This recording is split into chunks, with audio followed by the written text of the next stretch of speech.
ఇక్కడికి వచ్చిన ఆశీనులైన పెద్దలందరికీ వచ్చిన మీలో కొద్దిమంది నేను కలిశాను. మీరు మా ఊళ్ళో టెంపుల్లో చేస్తారా? మీ అందరికీ నా హృదయపూర్వక స్వాగతం పలుకుతాం, సుస్వాగతం పలుకుతున్నాను. నేను ఎందుకు ఇలా కలవటం ఇవన్నీ ఏంటంటే, భారతదేశం అనేక కులాల సమూహం. ఈ కులాల సమూహాన్ని, ఈ సంస్కృతిని చాలా బలంగా భారతదేశ తాలూకు సాంప్రదాయాలను కానీ సంస్కృతిని కానీ వేరే వైపు వెళ్లకుండా బలంగా కాపాడగలుగుతుంది బ్రాహ్మణ సమాజం.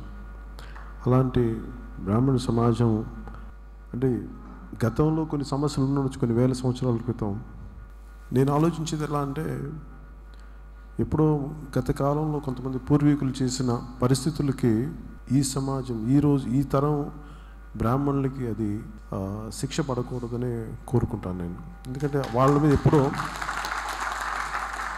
నేను నిజంగా ప్రతి కులంలో కూడా మంచి చెడు రెండు ఉంటాయి. అలా కొన్ని వేల సంవత్సరాల క్రితం ఎవరు చేసిన దానికి ఎవరు చెడు చేస్తే ఆ చెడును కూడా ఎదురు తిరిగింది కూడా అందులో ఉన్న బ్రాహ్మణులే. అందుకే అంత గొప్ప మహానుభావులు పుట్టారు బ్రాహ్మణులు.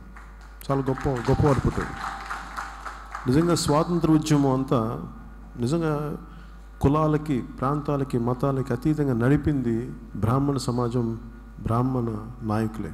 కానీ ఆ రోజున ఎవరు కూడా వాళ్ళు కులాలు పెట్టి అనుకోవట్లేదు. ఇందాక మీరు చెప్తా ఉంటే నాకు అనిపించింది, ఒక మంచి మనిషి, ఒక మంచి నాయకుడు అందరినీ సమానంగా చూసుకోగలడు. గతంలో ఉన్న వ్యక్తులందరూ కూడా కులాలని అన్నింటినీ సమానంగా చూశారు. రాను ఏమైపోయిందంటే చాలా సంకుచిత భావాలు, సంకుచిత ధోరణి రావటం వల్ల దానికి విపరీత ధోరణులు వచ్చినాయి. అందుకే నేను కూడా ఆ స్ఫూర్తి, ఆ మహానుభావుల స్ఫూర్తిని తీసుకొని, మనకి జ్ఞానం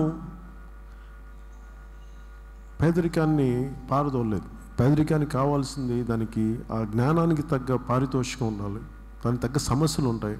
ఇందాక మీరు చెప్తున్నట్టుగా ఈ ఇన్సూరెన్స్ గురించి ఖచ్చితంగా నేను మేనిఫెస్టోని దాన్ని ఖచ్చితంగా తీసుకెళ్తాను.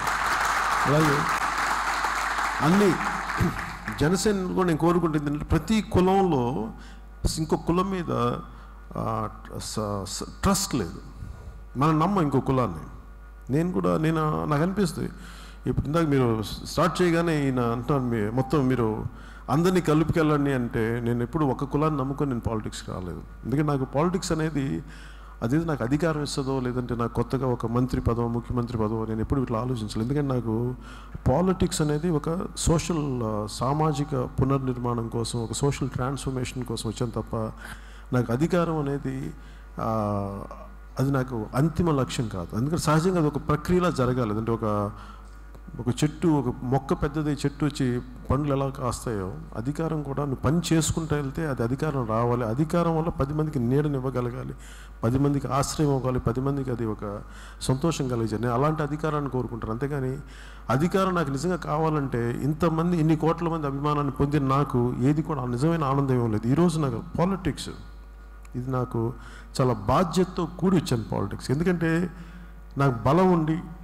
ఇన్ని కోట్ల మందికి నేను తెలిసి, ఏ జిల్లాకి వెళ్ళినా కొన్ని లక్షలాది మంది ఇష్టపడే, ప్రేమించే వ్యక్తులుండి నేను కూడా ధైర్యం చేయకపోతే, అట్లీస్ట్ ఇది నేను ఎవరికో అన్యాయం జరుగుతుందని కాదు, కానీ అట్లీస్ట్ నేను రాత్రిపూట పడుకునేటప్పుడు నాకు ఒక వయసు వచ్చాక, నడవలేని వయసు వచ్చాక నేను గిల్ట్, అంటే నేను తప్పు పశ్చాత్తాపడకూడదు, నేనేం చేయలేకపోయినా దేశానికి.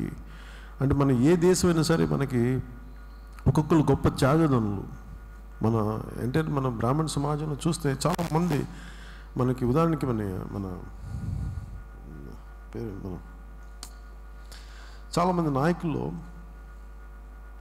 ఆంధ్రకేసరి గారు, ఆయనకి ఒంటి మీద చొక్కా, పంచె తప్ప ఏమి ఉండే కాదు. వెళ్ళి ఇంకొక చోట సభకి వెళ్ళాలంటే అక్కడున్న స్నేహితుడి తాలూకు పంచె చొక్కా తీసుకుని వెళ్ళిపోయాళ్ళు. అంటే అంత నిస్వార్థపరులు. అలాంటి నిస్వార్థపరులు చేసిన శ్రమ, త్యాగం ఈరోజు మనందరం అనిపిస్తున్నాం. నాకు ఆ గిల్ట్ చాలా ఉంటుంది. చాలామంది, లక్షలాది మంది, కోట్లాది మంది త్యాగం చేస్తే తప్ప ఈరోజు దేశానికి, ఈ దేశం తాలూకు గొప్పతనం ఇలా ఉండిపోయినాయి. దీనిని నెక్స్ట్ జనరేషన్ ఎవరి స్వార్థం కోసం వాళ్ళు వెళ్ళిపోయి మనల్ని కులాలుగా, మతాలుగా, రకరకాలుగా గొడవలు తెచ్చేసి ఇంకో కులాన్ని ఇంకో కులం కించపరిచేలాగా మాట్లాడటం, వాటి మీద రకరకాల పుస్తక ప్రచురణ, ఇవన్నీ చాలా ఇబ్బంది కలిగించే అంశాలు. ఎందుకంటే ఎవరో చేసిన దానికి ఇంకొకరిని ఇప్పటి తరాన్ని బాధ పెట్టడం నాకు నిజంగా మంచిది కాదు, ఎవరికి శ్రేయస్కరం కాదు, ఇది మంచిది కాదని నేను కోరుకుంటుంది. అందరూ బాగుండాలి, ఏ బ్రాహ్మణ సమాజం అందరూ సర్వేజనం సుఖనోభవంతో ఉంటారు. అలాంటి వారికి అండగా నిలబడే ప్రభుత్వంగా స్థాపించాలి. దాంట్లో జనసేన తన వంతు తను కృషి చేస్తుంది. నేను మీ కృషి చేస్తాను, మీ ఆనందానికి, మీ ఆరోగ్యాలకి. అలాగే నేను మంచి కోరుకునేది కూడా, నాకు సలహాలు ఇవ్వండి, సూచనలు ఇవ్వండి. నాకు అన్నీ తెలిసి నేను రాలేదు పాలిటిక్స్కి. ఏదో చెయ్యాలన్న తపన ఉన్నవాడిని, ఏదో కష్టపడాలన్న తపన ఉన్నవాడిని.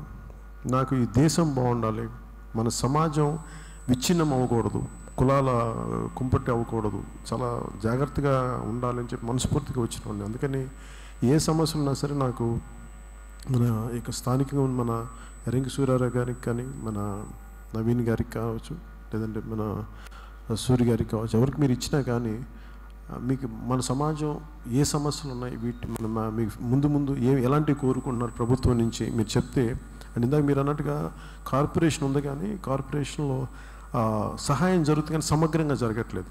కొన్ని చాలా బలమైన లోటుపాట్లు ఉన్నాయి. అంటే 1000 కోట్లు ఒక సపోజ్ ఉదాహరణకి ఒక 100 కోట్లని చెప్పినా కానీ నిజంగా దాని నుంచి రాబట్టుకోగలిగేది ఒక 30 అంటే నాట్ మోర్ దెన్ 1/3 or 1/4 ఉంటుంది. ఇవన్నీ బోల్డంత డబ్బు ఉంది ప్రభుత్వం దగ్గర.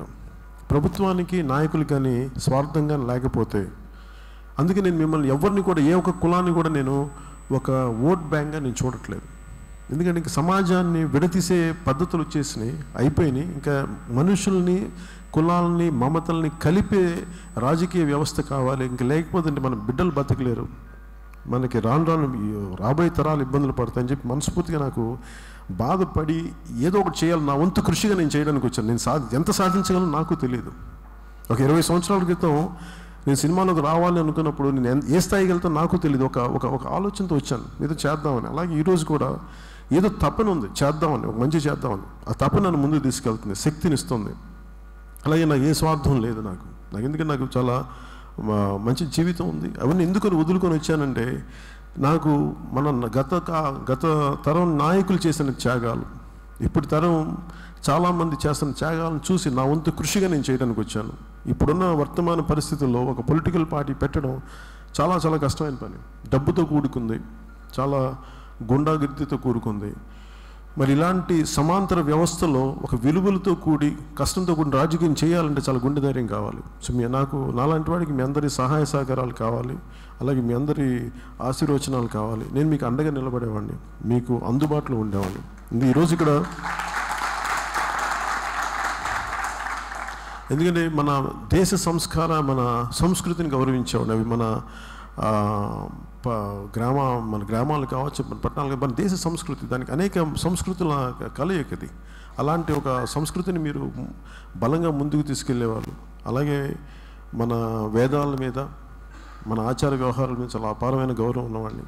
అందుకని మన భీమవరం పట్టణాన్ని గురించి తెలుసుకుని, భీమవరం పట్టణం గొప్పతనం ఎందుకు ఉండిపోయానంటే, ఇన్ని చర్చిలు ఉన్న ప్రాంతం, ఇన్ని దేవాలయాలు ఉన్న ప్రాంతం, ఇన్ని మసీదులు ఉన్న ప్రాంతం, జైన దేవాలయం ఉన్న ప్రాంతం, రెండో బర్డోలిగా ఉన్న పెరుగాంచిన ప్రాంతం, గొప్ప గొప్ప మహానుభావులు అడవి పాపిరాజు గారి దగ్గర నుంచి, తిరుపతి వెంకట కవుల దగ్గర నుంచి, ఇంతమంది గొప్ప మహానుభావులు పుట్టిన ప్రాంతం. ఇందులో చాలా గొప్ప శక్తి ఉంది ఈ నేల మీద. అందుకే ఈ నేల నుంచే నేను ప్రారంభించడానికి నాకు చాలా శక్తి తీసుకొని వస్తున్నాను. అందుకే ఇన్ని రోజులు ముందు ఉంచేసిందండి నేను. ఈ భీమవరం నేలతాలు గొప్పతనం నాకు శక్తినిస్తుంది, అలాగే నన్ను సంస్కరిస్తుంది. ఇంకా నేర్చుకో, ఇంకా నువ్వు తెలుసు, అందరితో మమేకం. ఇవన్నీ నేను కలుస్తానని ప్లాన్ చేయలేదు, ఇలా కలవాలని నేను అనుకోలేదు. ఈ నేల చెప్పింది నువ్వు ఇలా కలువు, ఇలా జరుగుద్దని. అది నాకు భీమవరం నేలతాల గొప్పతనం. ఈ గొప్పతనం ఇది ఏదైతే నాకు నేర్పిందో, ఇది రాష్ట్రం అంతటా నేను ముందుకు తీసుకెళ్తాను. మీ స్ఫూర్తిని, మీ ఆశీస్సుల్ని, అలాగే మీకు ఏం కావాలో చెప్తే కూడా నేను మిగతా అందరిలాగా నేను ఎక్కువ మాట్లాడను, నేను చేసేస్తాను. ఎందుకంటే నేను తక్కువ మాట్లాడి ఎక్కువ చేయడం నాకు అలవాటు. అందుకే నాకు మీకు ఏమేమి మీ సమస్యలు ఉన్నాయో ఒకసారి మన జిల్లా స్థాయి నాయకులకి కానీ మీరు ఇవ్వగలిగితే అది నా దృష్టికి వస్తుంది. మీరు ఇవ్వండి, నాకు ఖచ్చితంగా దాన్ని నెక్స్ట్ ఈ రోజులో ఇవ్వండి. రేపు లోపు ఇస్తే నేను 14వ తారీఖు అట్లీస్ట్ ఒక విజన్, మన పార్టీ తాలూకు విజన్ డాక్యుమెంట్ ఒకటి చేస్తాను, మేనిఫెస్టో ఎట్లా ఉండబోతుంది అనేది. తర్వాత ఫైనల్ మేనిఫెస్టో నేను ఎలక్షన్స్ ముందు తీసుకెళ్తాను. ఈ లోపు మీకు ఏమేం కావాలి, ఇంకేదైనా కరెక్షన్స్ చేయాలంటే కూడా, ఎందుకంటే బోల్డంత డబ్బు ఉంది ప్రభుత్వ ఖజానాలో, చాలా డబ్బు నిరుపయోగంగా అకౌంట్స్లో ఉండిపోతుంది, వెళ్ళదు, ఎవరు వాడరు, దాన్ని చాలా సద్వినియోగం చేసుకోవాల్సిన అవసరం ఉంది. అందుకని బోల్డంత డబ్బుని నేను అందరికీ సద్వినియోగం పడేలా నేను చేయగలను, నేను బలమైన పోరాటం చేయగలను. అందుకే నేను అధికారం అనేది సహజంగా రావాలి తప్ప అది నేను దానికోసం పాకులాడే వ్యక్తిని కాదు. నేను మీ అందరికీ అండదండగా ఉండే వ్యక్తిని, మన సాంప్రదాయాలను గౌరవించే వ్యక్తిని. మీలో ఒకడిని. దయచేసి మీరు మీ సహాయ సహకారాలు, ఆశీర్వచనాలు ఇవ్వాల్సిన మనస్ఫూర్తి కోరుకుంటూ, మీ ఇక్కడికి వచ్చిన మీ పెద్దలందరికీ వారందరికీ నా పాదాభివందనాలు తెలియజేసుకుంటూ సెలవు తీసుకుంటాను.